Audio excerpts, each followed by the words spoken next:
This edition of the Ridley Report is brought to you by...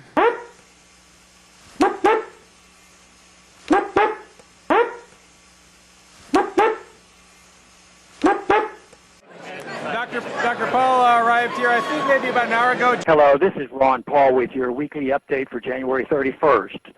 Unemployment continues to plague our economy. In spite of constant claims that we have just turned the corner into recovery, the jobs report remains grim with no real signs of improvement. While Keynesian economists and big government apologists scratch their heads about persistent unemployment in spite of unprecedented government, so-called investment in the economy, free market economists understand the problem perfectly well. In short, they understand that we are looking to the Federal Reserve to solve an unemployment crisis that the Fed itself largely created.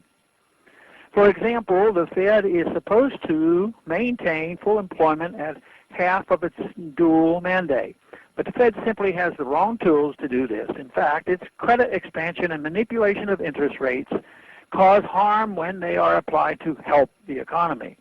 As we saw with the housing boom and bust, Fed-created inflation cannot be sustained without harmful consequences. The Fed's artificial boom led to the unemployment we're suffering today. The Fed is not a small business or a manufacturer that creates value or increases productivity to sustain real job growth. It literally destroys value by printing more money and distributing it through sweetheart deals to well-connected banks and corporations, including foreign banks. The only success the Fed has had in maintaining full employment has been on Wall Street, where it props up crony banks and investment houses to protect them from going bankrupt as they should. Instead, they survive to malinvest another day while their executives enjoy jackpot bonuses. The Fed also pumped up employment in the housing industry with artificially low interest rates that created an unsustainable demand for housing. Millions jumped into this sector when the money was loose and the bubble inflated. Besides the many who bought houses they could not afford and now face foreclosure, there were also those who became employed in housing-related fields. These people invested time and money in training and spent years establishing careers in real estate, mortgage lending, construction, and contracting, careers that all vanished into thin air with the burst of the bubble. Now they face considerable disruption in their lives as they struggle with unemployment, underemployment, and decisions about retaining for different careers. This amounts to a tremendous amount of unnecessary waste that would not have occurred had the housing industry been allowed to develop naturally according to market demands. Jobs are properly created by entrepreneurs who are willing to work hard and take calculated risk. Jobs are also created through real increases in productivity, resulting from reinvestment profits or conservative borrowing at market interest rates. But the Fed has made those risks impossible to calculate and made borrowing money artificially cheap. As a result, economic growth has been chilled while unemployment skyrockets.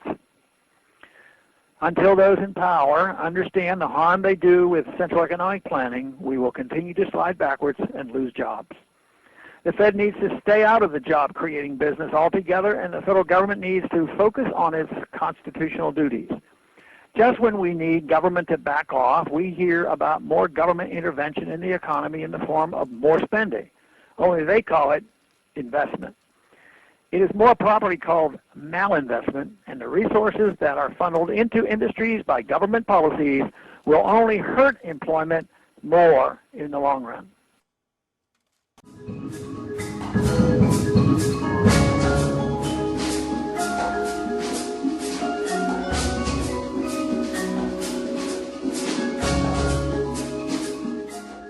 This edition of the Ridley Report is brought to you by the New Hampshire Liberty Alliance at nhliberty.org. Now, if you were to go over to the State House in New Hampshire and say, nhliberty.org, well, lots and lots of nhliberty.org members would hear you because they're all over the place at the State House. You can't swing a fist without hitting one of them. I hope you'll join them at nhliberty.org. Or maybe I should say, I hope you'll join us, because I am a member. you.